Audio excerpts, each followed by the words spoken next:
വളരെ സോഫ്റ്റ് ആയിട്ടുള്ള ഒരു പുട്ടിൻ്റെ റെസിപ്പിയാണ് ഇന്ന് ഷെയർ ചെയ്യുന്നത്. രാവിലെ ഉണ്ടാക്കിയാൽ രാത്രി ആയാലും ഒന്ന് തൊട്ടാൽ പൊടിയുന്ന അത്രയ്ക്ക് സോഫ്റ്റ് ആയിട്ടിരിക്കും.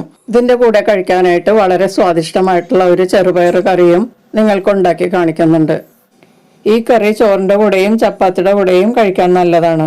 ഈ പഞ്ഞി പോലത്തെ പുട്ടും ഈ ചെറുപയർ കറിയും നമുക്ക് രാവിലെയും കഴിക്കാം, വൈകിട്ടും കഴിക്കാൻ പറ്റും. അപ്പോൾ ഇതെങ്ങനെയാണ് തയ്യാറാക്കുന്നതെന്ന് നോക്കാം.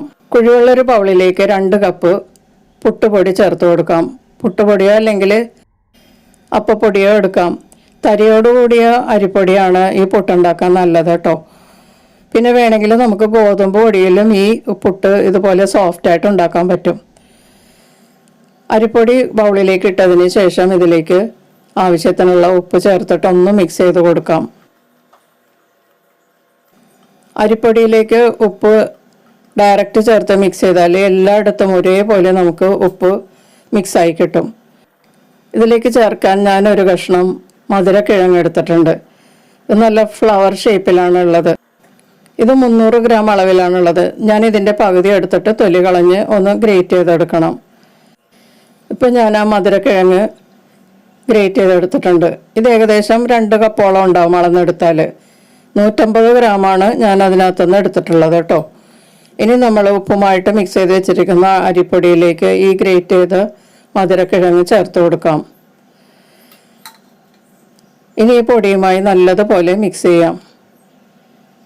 മിക്സ് ചെയ്തതിന് ശേഷം നല്ലതുപോലെ കൈകൊണ്ടൊന്ന് തിരുമ്മി കുഴക്കാം. അപ്പോൾ മധുരക്കിഴങ്ങിൻ്റെ നനവ് കൊണ്ട് ഈ പൊടിയൊക്കെ ഏകദേശം നനഞ്ഞു കിട്ടും.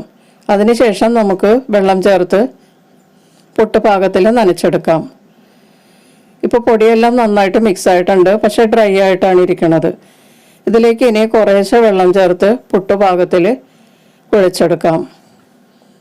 പുട്ട് നനക്കുന്ന രീതിയിൽ എല്ലാവർക്കും അറിയാമല്ലോ, ആ രീതിയിൽ നമുക്ക് നനച്ചെടുക്കാം. ഒരുപാട് നനഞ്ഞു പോകരുത്. കുറേശ്ശെ ചേർത്ത് നനച്ചെടുക്കാം. വെള്ളം ഒഴിച്ച് നനക്കരുത്, കൈകൊണ്ട് തളിച്ച് നനച്ചെടുക്കാം.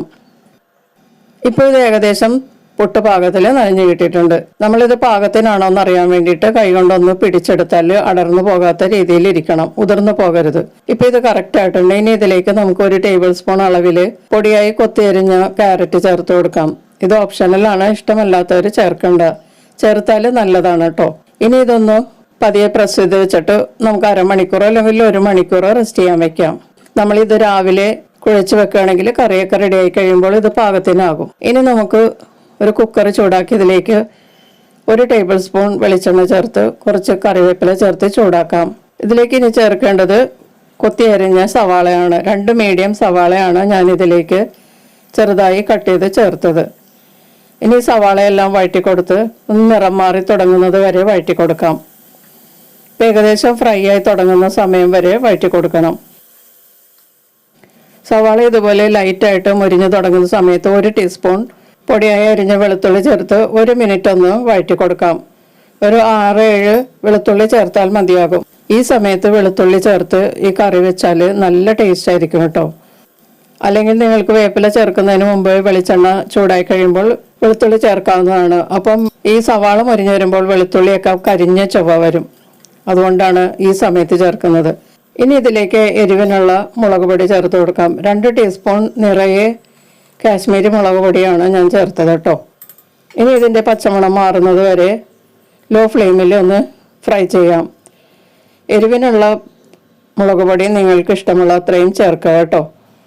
ഇനി ഇതിലേക്ക് ഒരു മീഡിയം വലിപ്പത്തിലുള്ള തക്കാളി പൊടിയായി അരിഞ്ഞത് ചേർത്ത് കൊടുക്കാം. എന്നിട്ട് നല്ലതുപോലെ വഴറ്റി കൊടുത്ത് തക്കാളിയൊക്കെ നല്ല സോഫ്റ്റ് ആവുന്നത് വരെ ഫ്രൈ ചെയ്യാം.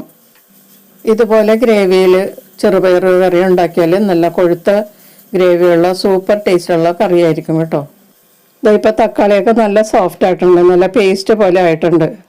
ഇനി ഇതിലേക്ക് ചെറുപയർ ചേർത്ത് കൊടുക്കാം. ഞാൻ 1 കപ്പ് ചെറുപയർ നന്നായി കഴുകി വെള്ളം കളഞ്ഞെടുത്തതാണ് കേട്ടോ. അത് ഈ മസാലയിലേക്ക് ചേർത്ത് കൊടുക്കാം. 1 കപ്പ് അളവിലുള്ള ചെറുപയർ ഉണ്ടാക്കാനുള്ള മസാലയാണ് ഞാൻ ഇതിലേക്ക് ചേർത്തത്. 1/2 കപ്പ് അളവിലാണെങ്കിൽ ഇതിൻ്റെ പകുതി എടുത്താൽ മതിയാകും. ഇനി മസാലയുമായി ചെറുപയർ നല്ലതുപോലെ ഒന്ന് മിക്സ് ചെയ്ത് കൊടുക്കാം.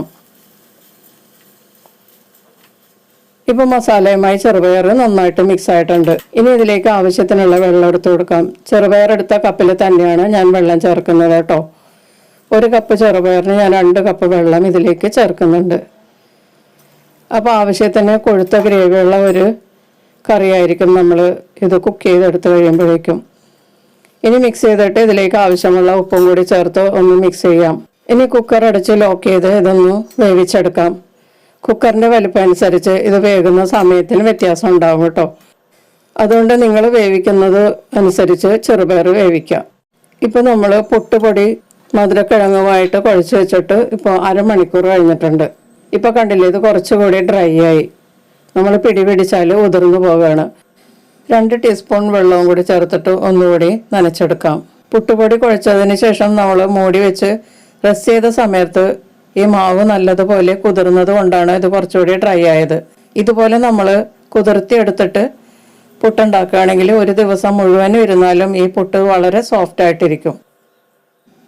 ഇനി ഈ പുട്ടൊന്ന് നമുക്ക് വേവിച്ചെടുക്കാം. ഞാൻ ചിരട്ടക്കണയിലാണ് പുട്ട് വേവിക്കാൻ പോകുന്നത് കേട്ടോ. 2 ചിരട്ടക്കണയാണ് ഞാൻ എടുത്തിരിക്കുന്നത്. 2 ചിരട്ടക്കണയാകുമ്പോൾ നമുക്ക് വേഗത്തിൽ പുട്ട് ഉണ്ടാക്കി തീർക്കാൻ പറ്റും. 1 ചിരട്ടക്കണയിലും ഉണ്ടാക്കാം കേട്ടോ. നിങ്ങൾക്ക് വേണമെങ്കിൽ പുട്ടുകണയിലും ഉണ്ടാക്കാം. ആദ്യം കുറച്ച് തേങ്ങ ചേർത്തതിന് ശേഷം ഈ പുട്ടുപൊടി ഇതിലേക്ക് നിറച്ച് വയ്ക്കാം. അതിൻ്റെ പുറത്തേക്കും കുറച്ച് തേങ്ങ ഇട്ട് കൊടുക്കാം. തേങ്ങയിൽ നിങ്ങൾക്ക് വേണമെങ്കിൽ പഞ്ചസാര തിരുമി ചേർക്കാവുന്നതാണ് കേട്ടോ. അങ്ങനെ ഉണ്ടാക്കിയാൽ പുട്ട് കഴിക്കാൻ കറി വേണമെന്നില്ല, വെറുതെ കഴിക്കാം. ഡയബറ്റിക് ഒക്കെ ഉള്ളവരാണെങ്കിൽ പഞ്ചസാര ചേർക്കാത്ത തേങ്ങ ചേർത്തുണ്ടാക്കുന്നതാണ് നല്ലത്. ഇതുപോലെ 2 ചിരട്ടക്കണ ഉണ്ടെങ്കിൽ നമ്മൾക്ക് വേഗം പുട്ടുണ്ടാക്കിയെടുക്കാം. ഒരു കണ വെന്ത് എടുക്കുമ്പോൾ തന്നെ അടുത്തത് വെച്ച് കൊടുക്കാം.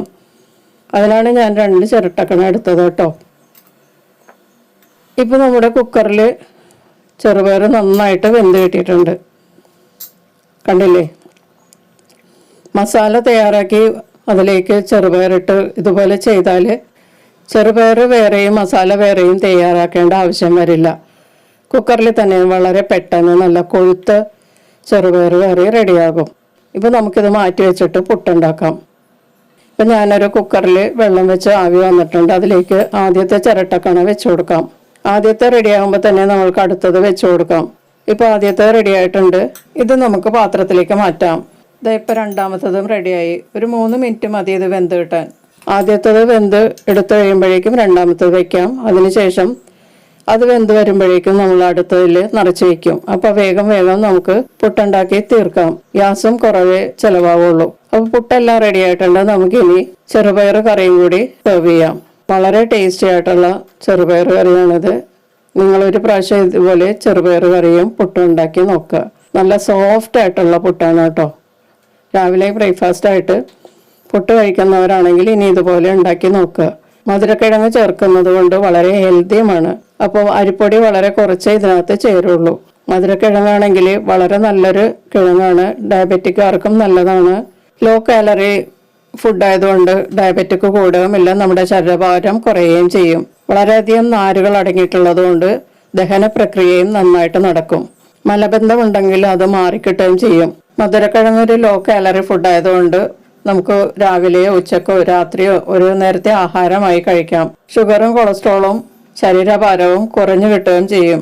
അപ്പോൾ ഈ വളരെ ഹെൽത്തി ആയിട്ടുള്ള ഈ ബ്രേക്ക്ഫാസ്റ്റ് എല്ലാവരും ഒന്ന് ട്രൈ ചെയ്ത് നോക്കിയിട്ട് നിങ്ങളുടെ അഭിപ്രായങ്ങളും നിർദ്ദേശങ്ങളും ഒക്കെ അറിയിക്കുക. വീഡിയോ ഇഷ്ടമായാൽ ലൈക്ക് ചെയ്യും, ഫ്രണ്ട്സിനൊക്കെ ഒന്ന് ഷെയർ ചെയ്ത് കൊടുക്കുകയും ചെയ്യാം. നമുക്ക് മറ്റൊരു റെസിപ്പിയുമായി കാണാം. താങ്ക്